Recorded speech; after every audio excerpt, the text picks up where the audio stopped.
Welcome to This Day in His Story, created by American Heritage Worldwide. A reminder that every day holds something new to learn. Did you know that the 1977 movie Star Wars was celebrated on May 4th, 1979, with the catchphrase, "May the 4th be with you"? When a broadcaster congratulated Margaret Thatcher for being elected the new British Prime Minister, learn that there were a total of more than 21,000 characters in all the Star Wars movies, and that Yoda was portrayed to be nearly 900 years old when he first appeared in The Empire Strikes Back. Some of Yoda's most famous quotes are, "Do or do not.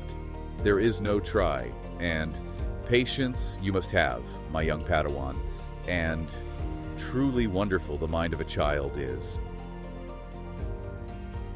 So what if I told you that the phrase, "May the 4th be with you," had absolutely nothing to do with George Lucas or sci-fi fans or even movie theaters? I mean, it sounds almost like heresy, right? Especially to a fandom that has claimed that date for decades, but it's actually the absolute truth. Yeah. Welcome to today's deep dive. If you're listening right now, you likely know the lore, the lightsabers, and just the general cultural juggernaut we're talking about today. Exactly. You definitely don't need a reminder of what the Force is. Right. But our mission today is to really dig into the source material. We've got this stack of fascinating articles and research, and we want to uncover the staggering real-world scale of this modern mythology. Yeah, we're getting into the honestly bizarre political origins of the holiday, the literal mathematical population of the galaxy, and then the deeply practical psychology embedded in its most famous 900-year-old master. It's going to be a lot of fun. It is. What's so fascinating here is how a piece of pop culture can just transcend entertainment. The sources we're unpacking today reveal a tapestry of history and philosophy that is, well, far more rigorous than most people realize. Okay, let's unpack this. Yeah. Because to be honest, I'm still hung up on that opening fact. Oh, the May the 4th origin? Yeah. I mean, if May the 4th be with you didn't start at some early 80s comic book convention or a dedicated fan club newsletter, where did it actually come from? Well, according to the sources, the very first time this catchphrase appeared in the media was on May 4th, 1979. Okay. And it was actually coined by a Danish broadcaster. Wait, really? A Danish broadcaster? Yep. And this broadcaster wasn't even talking about movies. They were actually congratulating Margaret Thatcher as she officially took office as Prime Minister of the United Kingdom. Wait, Margaret Thatcher? Like the Iron Lady? Yes, exactly. So Thatcher's Conservative political party actually placed a congratulatory advertisement in the London Evening News. Oh. Yeah. And the ad boldly declared, quote, "May the 4th be with you, Maggie." That is it's like a linguistic Trojan horse. It really is. I mean, a political party in the late 1970s uses a sci-fi pun in a British print newspaper to make their candidate look culturally relevant, and somehow, entirely by accident, they permanently changed the calendar for a fandom they didn't even belong to. It is a profound example of cultural mutation. Just, from those quirky, seemingly unrelated beginnings, the franchise's footprint completely exploded. Yeah, totally. And that explosion leads directly into the sheer quantifiable size of the universe today, especially following Disney's purchase of Lucasfilm in 2012. It went from a contained story to just a sprawling, massive galaxy. Right, but the source material takes that word massive and puts a shockingly specific number on it. It does. It claims a team of scientists calculated the exact population of this fictional universe. Now, hold on, I need to push back on that for a second.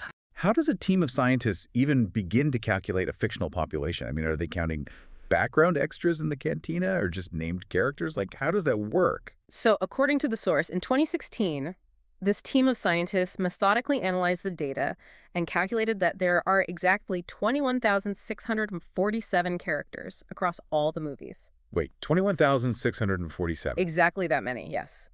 They treated the fictional universe with the same rigorous demographic analysis you might apply to a real-world census. That is insane. 21,647 characters. The scale of the world building there is just staggering. It really is. But obviously, you have to start somewhere if you're navigating a universe that large. And the source actually gives us a specific watch list for the movies. Ah, yes, the watch list. Yeah, there's a really fascinating quirk in how it's presented that I just have to read for you. So it introduces the list by saying, quote, "You can watch the movies in chronological order, starting with the prequels." Right.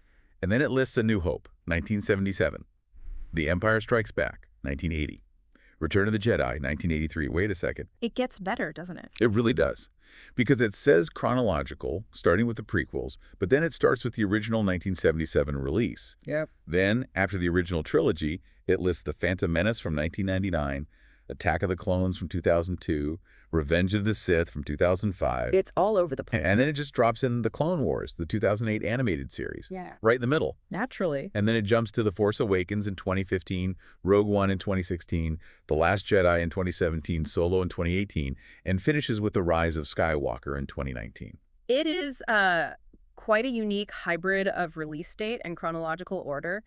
It definitely introduces a bit of chaos into the viewing experience. I'll say. But the underlying truth, the source points out, is that whichever order you choose, the enjoyment is completely guaranteed. Well, yeah. No matter what bizarre order you watch them in, amidst those 21,000 plus characters, everything traces back to the core cast from 1977. Absolutely. And I want to highlight a few of the indisputable facts the source pulls out about these main players because, well, there are details here that kind of flip our usual understanding. Okay, let's hear them. For instance, we all know Luke Skywalker is the pivotal rebel who tragically lost his aunt and uncle on their Tatooine farm, right?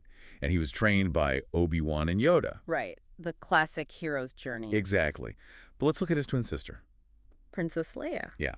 Everyone knows Leia as the fierce general of the rebellion, using her influence for good.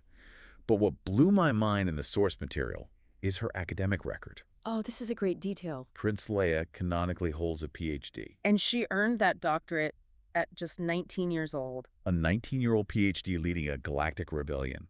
I mean, it completely reframes her tactical brilliance. It really does. She wasn't just royalty. She was an absolute prodigy. Right.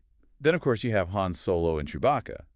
Han is the pilot of the Millennium Falcon and Leia's love interest. Classic rogue. And Chewbacca, his co-pilot, is described by the source as a loyal friend, a treasure, and a true hero to all the core characters. He really is the glue for that group. For sure. Yeah. We also have R2-D2 operating specifically as a mechanic and backup computer for small spaceships and, communicating entirely in electronic beeps. And anchoring the darker side of the spectrum, you have Darth Vader, born Anakin Skywalker. Right. The source highlights a very specific viewpoint from George Lucas himself here. Lucas views the first 6 films entirely as, quote, the tragedy of Darth Vader. Oh, wow. Yeah, it's not just a hero's journey for Luke, it is a generational tragedy. That's a heavy way to look at it, but it makes so much sense. And to balance that generational tragedy, making his debut in the 1980 film The Empire Strikes Back, we have Yoda. A master himself. A Jedi Master who is almost 900 years old. Yeah. And here's where it gets really interesting, because with a lifespan like that, you aren't just observing history, you're observing the deepest patterns of consciousness. That's a great way to put it. Yeah, so we have 14 specific quotes from Yoda provided by the source. And looking at them, I want to suggest viewing Yoda not just as a movie character, but as, like, a master psychologist. I think that's a highly accurate framework. When you look at the mechanics of what he's teaching, he is intensely focused on the psychology of negative emotions. Right.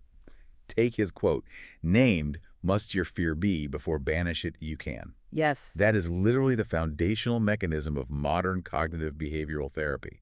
You can't process a chaotic emotion while it's just a raw feeling in your amygdala. Exactly. You have to label it to move it into your prefrontal cortex so you can actually deal with it. He maps out the emotional cascade perfectly. Yoda outlines a very clear causal cycle. He says, fear is the path to the dark side. Fear leads to anger. Anger leads to hate. Hate leads to suffering. It's so direct. It is. He's explaining exactly how an unprocessed, unnamed emotion degrades a person's spirit step by step. It starts with a protective instinct, fear, and calcifies into suffering.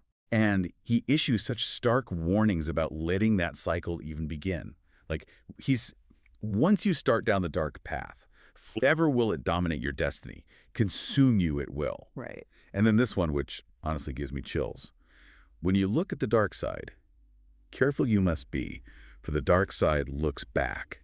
That quote is profound. The dark side looks back. It suggests that whatever you focus your attention on actively shapes you in return. Yeah. If you obsess over your fears and grievances, they become your lens for the world, which leads directly into his teachings on attachment and loss. Right. And this is where Yoda gets honestly pretty radical. He does. He says, death is a natural part of life. Rejoice for those around you who transform into the Force. Mourn them, do not. Miss them, do not. Attachment leads to jealousy, the shadow of greed, that is. It's a tough pill to swallow. Yeah, and he pairs that with the mandate, train yourself to let go of everything you fear to lose. I mean, this feels incredibly harsh on the surface, like don't mourn your friends. It does sound harsh until you understand the mechanism of what he's teaching. Yoda is synthesizing a masterclass in radical acceptance. Okay, unpack that. By framing attachment as the shadow of greed, he's identifying that our desire to permanently possess people, or even moments in time, is a psychological trap. You cannot freeze time. Right, because everything changes. Exactly. The true path he's advocating for is embracing the natural transformation of life without being paralyzed by the terror of losing it. Wow. It's the ultimate unclenching of the mind, which I guess requires a specific kind of humility, right? It definitely does. Because then Yoda pivots to how we should perceive the world. He says, in a dark place we find ourselves, and a little more knowledge lights our way. That's a beautiful thought. And my favorite quote of his, truly wonderful the mind of a child is. The mind of a child is what Zen Buddhism calls beginner's mind. A child's mind is completely open, unclouded by rigid assumptions or ego. That makes total sense. Yoda commands us to always pass on what you have learned, which requires us to be constantly learning ourselves. And he forces deep self-reflection with the warning, you will find only what you bring in. Which means your external reality is heavily dictated by your internal state. Like if you walk into a cave carrying fear, you're going to fight a monster. Precisely. And all of this mental framing is in service of decisive action. Yes, the heavy hitters on discipline. He tells us, patience, you must have my young Padawan. Right. He offers stark, unvarnished assessments of reality, telling his student, powerful you have become, the dark side I sense in you. He doesn't sugarcoat anything. Not at all. He commands us to simply feel the Force. And, of course, the most famous directive of all, do or do not. There is no try. If we connect this to the bigger picture, it becomes clear that these 14 quotes aren't just flavor text for space battles. They are a highly structured set of instructions. This idea of harnessing a higher power, relentlessly managing your internal fears, acting with decisive intention, these map directly onto how we can operate in our own reality. So what does this all mean for you listening right now? We've spent this time talking about a 900-year-old fictional alien teaching space wizards how to avoid the dark side. Right. How do you take an epic galactic battle of good over evil and actually apply it to your commute or, your workday? How do you tap into a grounding force? Well, the sources actually provide a very factual, concrete solution for this. To advance in holiness and to actively be a force for good in reality, the source presents the profound mechanism of prayer. Okay. President Ezra Taft Benson stated this with absolute clarity. He said, if we would advance in holiness, increase in favor with God, nothing can take the place of prayer. That's powerful. He continues, give prayer, daily prayer, secret prayer, a foremost place in your lives. Let no day pass without it. Think about your own morning routine. The thematic parallel here is so clear. Just as a Jedi must constantly, daily, tap into the Force to clear their minds of fear, name their anxieties, and anchor themselves before facing the chaos of the galaxy. Exactly. The Source identifies daily secret prayer as that real-world mechanism. It is the discipline of stepping away from the noise, naming what is in your heart, increasing in favor with God, and cultivating the strength needed to face whatever challenges are in front of you.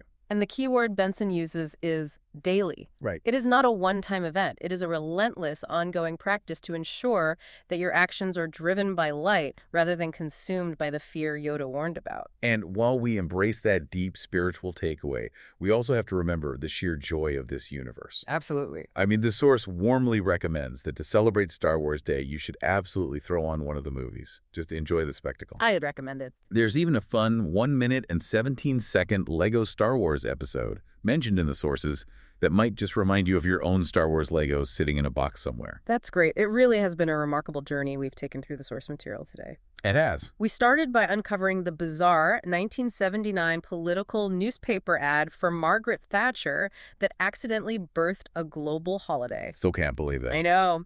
From there, we navigated a meticulously calculated galaxy of exactly 21,647 characters. Hey. We unpacked the rigorous cognitive psychology of conquering fear and letting go of attachment from a 900-year-old Jedi Master. Yep. And finally, we arrived at the very real understanding of how daily practices, specifically daily prayer, empower us to be a genuine force for good in our own lives. It is a lot to process. But when a piece of pop culture becomes so massive that it seamlessly mirrors our deepest spiritual practices, does it stop being just a movie? That's the real question. Think about the stories you consume purely for entertainment. What hidden philosophies are they quietly training you to practice in your everyday life? It really makes you think. It does. We started by talking about modern mythology. Maybe the myths we watch on a screen are shaping our reality and our daily habits, just as much as the ancient tales ever did. I couldn't agree more. Thank you so much for joining us on this deep dive. Take care. Thank you for joining us for this day in His story. May the lessons of yesterday inspire you to see God's hand today and to play your part in His story now. For more faith-based learning, visit ahsworldwide.org, the homeschool for faith and family.